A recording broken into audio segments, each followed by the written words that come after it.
especially your presentation, talking about the health sector and most of the projects that are happening in your country, like in the area of intervention, HIV.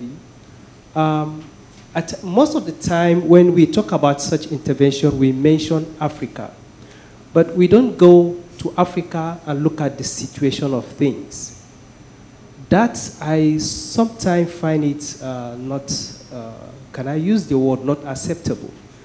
Because in my country, Nigeria, if we take it, there's a lot of intervention in HIV, preventive, a lot of work done by the NGOs. There's so much going on in Africa. But most of the time when you mention Africa, you, in quote, make it a dark place. No. Africa is not like that. So we need to go on ground. Most of the talking, we should do most of being pragmatic on the field. We should be on the field because this is South-South cooperation. We need results. If we need results, we need to be on the field. We don't need to be assuming. Thank you very much. Thank you very much.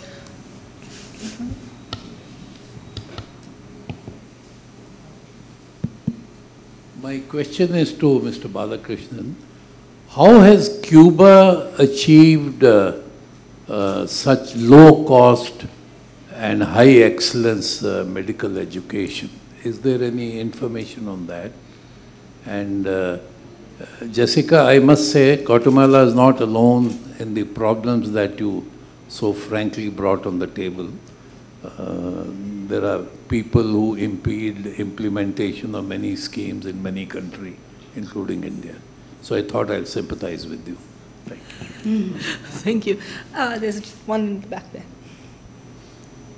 Thank you. Myself, Dr. Malti Goel. I want to ask Dr. Balakrishnan, Mr. Balakrishnan, Ambassador. You talked about so many areas, potential areas, where we can have cooperation. But normally, whenever there is a discussion on cooperation, either we have with the not advanced countries, or there is a hesitation in sharing the information, and there are so many restrictions. So the cooperation does not really materialize when we talk of South-South countries, in some cases, especially for India and neighboring countries. I mean, others I don't say so much. Thank you very much. I'm going to come back to the panel, and then I'll do a second round if that's okay. So I'm going to start off with Professor James. I think there's a question on Africa. No, I totally agree with him. In fact, that's why there was no reference to HIV/AIDS and all these things. What I was talking was that we conceived this Pan-Africa e-network. This was actually conceived long back, 2004, and the person instrumental was Dr. J.P. Abdul Kalam. Then discussions were held with the African Union. This African Union who proposed which hospital should it be and where should all be the primary health centers and all set up. And there it is a question of, it's not disease specific. What we are providing was that cost-effective consultation with the super specialty hospitals, both in Africa and India. And that is a morale booster for people in remote villages who are, I mean, particularly the doctors, because they always don't have the latest technology or this stuff. They can always consult these things. But the point which he made, that is the most important. That's what the stress of the whole thing. It has to be locally conceived, locally developed, and local demand-driven, these things. Not something which we sit outside and we say, oh, we have this thing, we will give it to them. That's not. What the local population want, that should be provided to them if one has the capability. Thank you. Thank you, Chair. Yeah, I'll also address the question posed by the gentleman from Nigeria. I also completely agree with what you're saying. Actually, one of the points I try to make is that if we're going to be successful in implementing, structuring long-term, highly ambitious health projects in Africa, we need to know Africa better than we do. And, you know, and part of the political discourse in my country is that we're very close to Africa, and we know Africa because of historical ties, the slave trade. Brazil is actually the country that has the largest number of blacks after Nigeria. But this is, you know, the argument only goes so far. I mean, how many centers for African studies do we have in our universities? Not many, and they're not that good.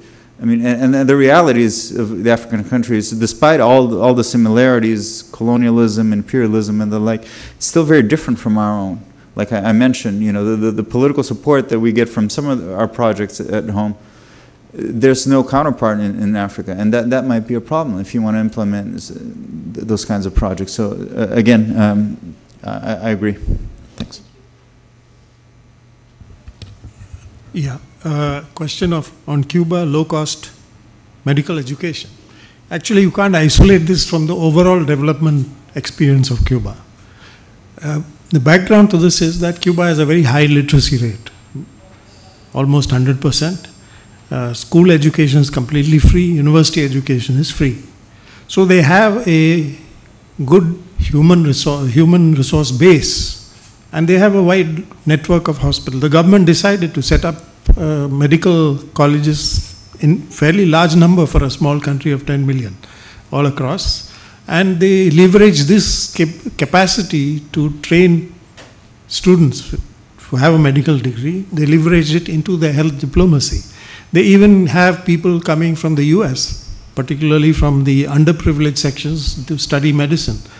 We had some Indian students from the Northeast who got into Cuban medical system, and it's free. There's no tuition fee. There are 100 Pakistani students coming in after the POK earthquake because they went there and saw that the health system was a total mess. So they offered places for 100 of them. So they came there and studied. So it's an outcome of a certain development process. It can't be isolated from the overall system and the commitment of the country to basic health and education at the highest level.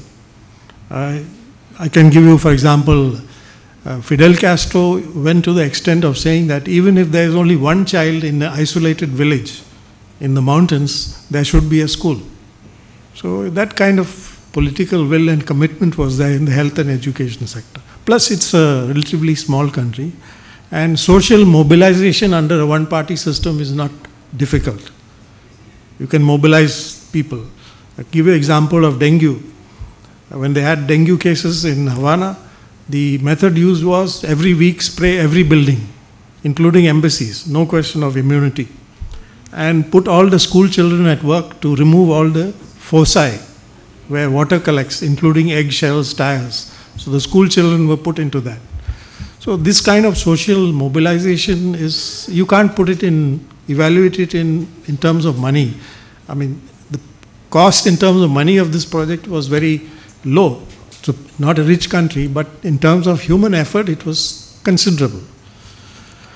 About technology controls, in the areas I mentioned in the south, there is nothing much of strategic value.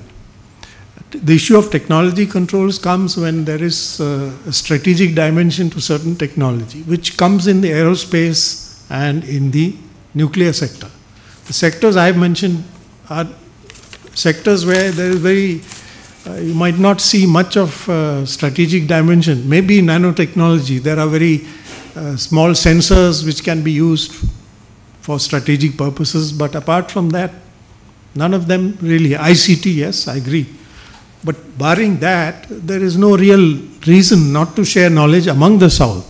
Between the South and the North is a different story. I mean, there the decision to share the knowledge may be influenced not just by strategic reasons, but by commercial interests. So, but by now, countries of the South have a significant capacity in S&T, and I think they're now in a position where they can use it. And if you add the strength of the diaspora, which is in the advanced countries, then you have a fairly formidable critical mass. I just want to comment about what our friend from Nigeria said. I think we have a lot to learn from how Africa faced up the AIDS, HIV epidemic. I was posted in Zambia, and I remember the Zambian health system, public health system, the very severe strain under which they operated at the peak of that time.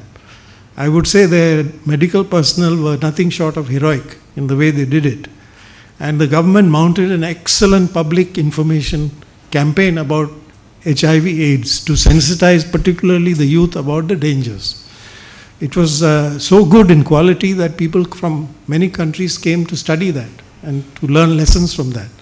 So I can only say that I wish we had also learned some lessons from that. Thank you. I'll take another round of questions. There was a hand in the back. Yes, there.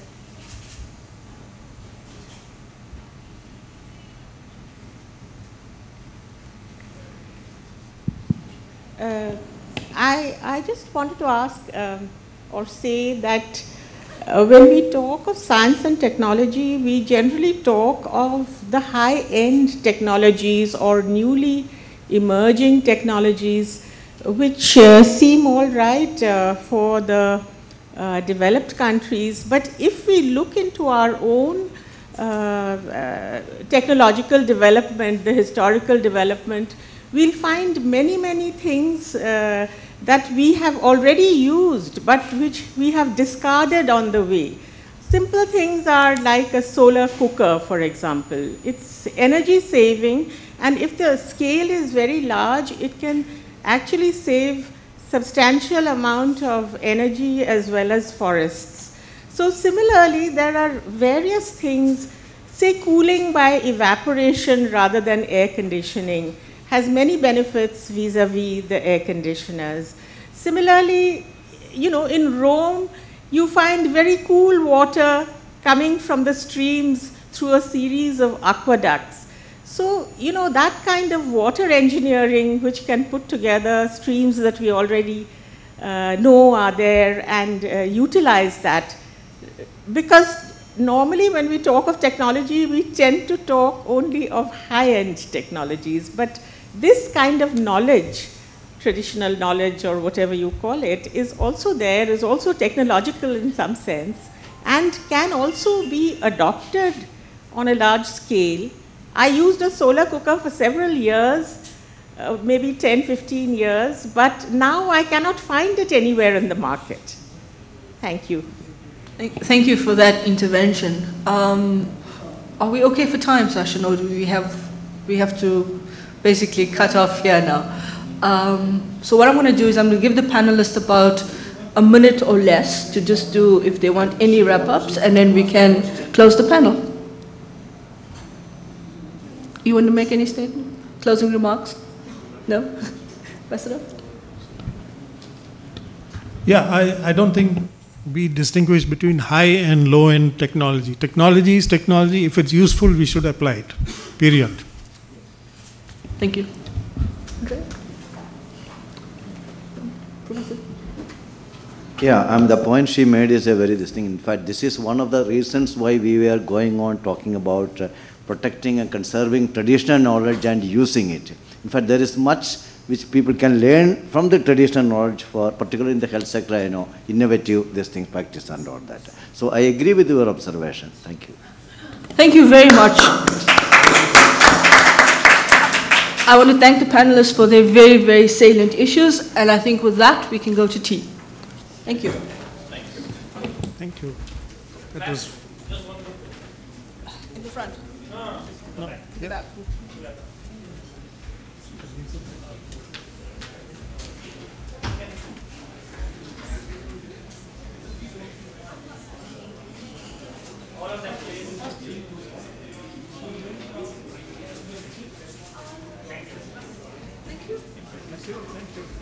Thank you. It was very informative. Thank you for that experience.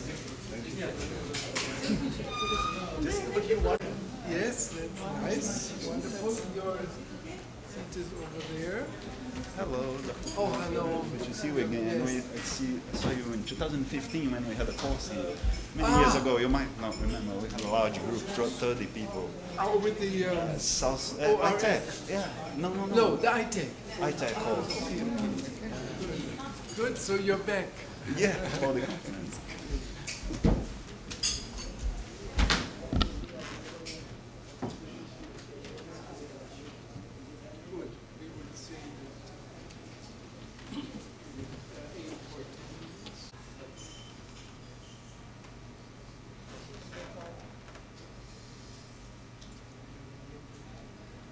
Left, yeah, that's what. Thank you.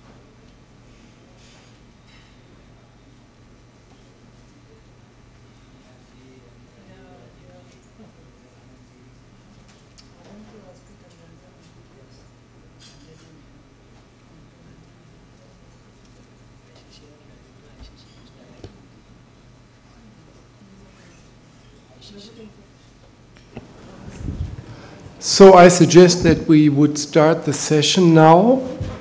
The whole conference is running a bit late, but it's no problem. It always happens, and it's usually a sign that the discussions are going very well and people just enjoy the exchange of ideas. So I very much welcome you to this parallel session. I'm Thomas Fuß from Germany, associate researcher with the German Development Institute.